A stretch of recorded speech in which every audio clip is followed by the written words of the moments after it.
Hi there. All right. Well, I got my new battery welder here. Sorry, I had a little brain fart. This thing is beautiful. It's I guess it's SeeSii.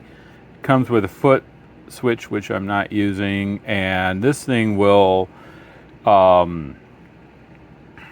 This thing is powerful enough to do the 0.2 millimeter nickel strips, no problem at all. In fact, I had it too powerful one time on this 1.5, and I wound up punching a hole through the battery, and electrolyte started spilling out all over the place, and that was not good. And this is my new battery. This is half of a 12 volt 100 amp hour battery. I got a bunch of these on Battery Clearinghouse, I think.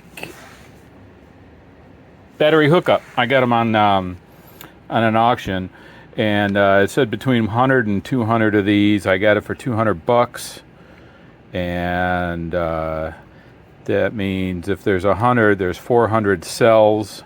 This takes 144 cells for both sides, and more than 50% are good. Probably closer to 65-70%, but I'm slowly taking them apart, like in the evening. Instead of knitting, I'll disassemble battery packs, and then I test them and re-sleeve them as needed. And so, like on this one, you can see this is some of the insulation from this pack here. So let me show you how this beautiful welder works. Look at these big fat cables. They're really nice and soft. Got to make sure these are tight over here. I've got it on a pretty low setting, and then I just dot and dot. And one of the things that I really like is the delay time is programmable, and I've got it set to 0.7 seconds, so that gives me time to make sure that my probes are set at a good place. And I think I need to flip that one over, get a natural bend going this way. She'll sit a little better. And so I've been zippy zapping these together. Far from perfection, let me tell you, but good enough for me.